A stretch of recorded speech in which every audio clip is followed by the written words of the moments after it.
S Krishnamurthy, மக்களை தேடி மருத்துவ ஊழியர் சங்கத்தினுடைய மாநில தலைவர்.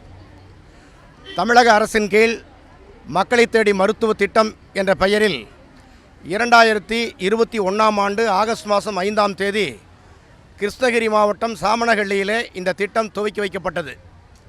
இந்த திட்டம் மக்களுக்கு பயனுள்ளதாக அமைந்திருக்கிறது. ஆனால் இந்த திட்டத்தில் பணியாற்றுகிற தமிழ்நாடு முழுவதும் சுமார் 12,000 பேர் WHV என்ற பெயரில், தன்னார்வலர் என்ற பெயரில் அரசு பணியமர்த்தப்பட்டிருக்கு.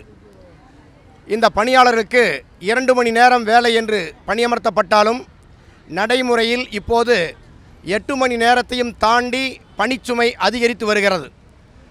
பிபி சுகர் பார்த்து மருந்து பத்திரத்தை கொடுத்துவிட்டு டேட்டா சென்ட்ரி போட்டால் போதும் என்று சொல்லி பணியமர்த்தப்பட்டனர். ஆனால் இன்று நிலைமை வேறு மாதிரி இருக்கிறது. அரசினுடைய பிற துறை பணிகளையெல்லாம் நிர்பந்தப்படுத்தி செய்ய வைக்கிறார்கள். ஓபி பார்ப்பது, MMU வாகனத்தில் செல்வது, இண்டஸ்ட்ரியில் விசிட் செய்வது, டெலிவரிக்கு உதவி செய்வது உள்ளிட்ட ஏராளமான பணிகள். இத்தோடு ஆயுஷ்மான் பாரத் கார்டு, அதற்கும் சுகாதாரத்துறைக்கும் என்ன சம்பந்தம்? அதை செய்ய வைப்பது. அதே மாதிரி பல்வேறு விதமான சுகாதார திட்டங்களை அத்துணையும் செய்ய வைப்பது. இதுபோன்ற பணிச்சுமைகள் அதிகரித்த போதிலும் கூட ஆரம்பத்தில் 3,500 ரூபாய் ஊதியத்திலிருந்து 2022க்கு பிறகு CITU தொழிற்சங்கம் அமைக்கப்பட்டதுக்கு பிறகு போராடி 1000 ரூபாய் ஊதியத்தை 2023 டிசம்பர் மாதம் 31ஆம் தேதி தமிழக முதலமைச்சர் அறிவித்தார். ஆனால் இப்போது பணிச்சுமையும் கூடியிருக்கிறது, வாழ்க்கை செலவும் அதிகரித்திருக்கிறது. வாழ்க்கை செலவு அதிகரித்த போதும் பணிச்சுமை அதிகரித்த போதும் ஊதியத்தை மட்டும் உயர்த்தாமல் வைத்திருக்கிறது. என்ன நியாயம் என்று CITU கேட்கிறது. எந்த வேலைக்கு போனாலும் நாளொன்றுக்கு 600 ரூபாய் கூலி இல்லாமல், மாதம் ஒன்றுக்கு 21,000 ரூபாய் கூலி இல்லாமல் எப்படி ஒரு குடும்பத்தை தாட்ட முடியும் என்று நான் அரசை பார்த்து கேட்கிறேன். ஆகவே இதில் அரசு தலையிட வேண்டும். இதில் என்ன கொடுமை என்று சொன்னால், இந்த மாதம் வாங்குகிற 5,500 ரூபாயில் துறை சார்ந்த செலவுகள் என்பது அதிகரித்து வருகிறது. பேப்பர் வாங்கணும், நோட்டு வாங்கணும், பென்சில் வாங்கணும், பேட்டரி போடணும், பிபி அப்பல்ஸுக்கு பேட்டரி போடணும், பெட்ரோல் போட்டுக்கணும். இவையெல்லாம் போட்டால் மீதி என்ன மிஞ்சும் என்பதை அரசு சொல்லணும். ஆகவே இந்த நிலைமைகளிலிருந்து கடந்த 3 ஆண்டுகளாக சென்னையிலே பேரணி, DPH அலுவலக முற்றுகை போராட்டம் என்று பல போராட்டங்களை நடத்தியிருக்கிறோம். அமைச்சரை சந்தித்திருக்கிறோம். நம்முடைய மாநிலத்தினுடைய பொதுச் செயலாளர் தோழர் G. சுகுமாருடைய தலைவர்கள் ஆட்சியாளரை சந்தித்திருக்கிறார்கள். உயர்மட்ட அதிகாரிகளை சந்தித்திருக்கிறோம். ஆனாலும் எவ்விதமான முன்னேற்றமும் ஏற்படவில்லை. ஆகவே இப்போதுள்ள சூழ்நிலையில் இந்த பணிகளை செய்வதன் மூலமாக குடும்பத்திலிருந்து பணத்தை போட்டு சேவை செய்யணுமா என்ற ஒரு கேள்வி எழுகிறது.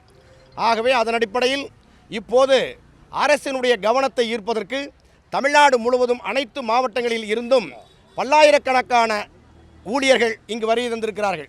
இன்னொரு பகுதி வந்து கொண்டிருக்கிறார்கள். ஆகவே தமிழ்நாடு அரசு, மாண்புமிகு தமிழ்நாடு முதலமைச்சர் அவர்கள் பல்வேறு துறை போராட்டங்கள் நடந்து கொண்டிருக்கிறது. செவிலியர்கள் போராட்டம், மருத்துவர்கள் போராட்டம், ICDS போராட்டம், அனைத்து ஊழியர்களும் தெருவில் இன்று போராடி கொண்டிருக்கிறார்கள். ஆகவே 2026 தேர்தல் எதிர்நோக்கி இருக்கிற அரசு தாயுள்ளத்தோடு பரிவோடு இந்த WHV ஊழியர்களுடைய கோரிக்கைகளை ஏற்றுக்கொள்ளத்தான் ஆக வேண்டும் என்பதில் நியாயம் இருக்கிறது என்பதை முன்வைத்து இந்த கவன ஈர்ப்பு ஆர்ப்பாட்டம் நடைபெற்று கொண்டிருக்கிறது. இந்த ஆர்ப்பாட்டத்தினுடைய நிறைவாக உயர் அதிகாரிகளை சந்திப்பதற்கு நேரம் ஒதுக்கியிருக்கிறார்கள். நாங்கள் பேச்சுவார்த்தைக்கு போவோம், ஆனால் பேசிக்கொண்டே இருப்போம் என்பது பொருத்தமல்ல. அதுக்கும் ஒரு எல்லை உண்டு. ஆகவே அப்படின்னா என்ன செய்வீங்கன்னு நீங்கள் கேட்பீங்க. செய்வதற்கு ஜனநாயக வழியில் 1000 போராட்டங்கள் உண்டு. ஆகவே பார்ப்போம். 3 ஆண்டு 4 ஆண்டு போராடி பார்த்து விட்டோம். இனி ஊதியம் உயர்த்தவில்லை என்றால் அடுத்த கட்ட போராட்டம் என்பது எல்லா மாவட்ட தலைநகரங்களிலும் DPH அலுவலகத்திற்கு முன்பாக குடும்பத்தோடு உட்கார்ந்து கொள்வோம். ஊதியம் உயர்த்தாமல் எழுந்திருச்சு போக மாட்டோம் என்பதை தெரிவிக்கிற ஒரு கடமை எங்களுக்கு உண்டு. ஆகவே இதை தெரிவிக்கிறோம்.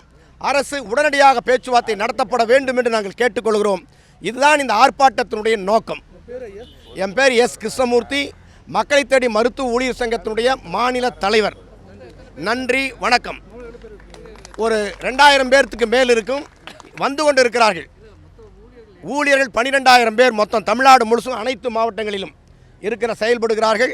ஆகவே அரசுக்கு இவரெல்லாம் உழைத்து, காலுக்கு செருப்பும் இல்லை, கால் வயிற்றுக்கு கூழும் இல்லை, பாலுக்கு உழைத்து அரசுக்கு ஐநா விருது வாங்கி கொடுத்துருக்குறாங்க. ஐநா விருது கொடுத்ததுக்கு காரணம் இந்த திட்டம் சிறப்படைவதற்கு. இந்த திட்டம் சிறப்படைவதற்கு யார் காரணம்? WHO தான் காரணம். WHO இல்லாமல் இந்த ஐநா விருது கிடைச்சிருக்காது. மாண்புமிகு சுப்பிரமணியம் அமைச்சர் அவர்களுக்கு தெரியும். சட்டமன்றத்தில் பலமுறை அறிவித்திருக்கிறார். இப்போ கூட முதலமைச்சர் அறிவித்திருக்கிறார். சாதனையில் தமிழ்நாட்டில் மக்களை தேடி மருத்துவ திட்டம் வெற்றியடைந்ததற்கு இந்த இளம் சிவப்பு கோட்டணிந்த WHO ஊழியர்கள் தான் காரணம் என்பதை புரிந்து கொள்ளணும்.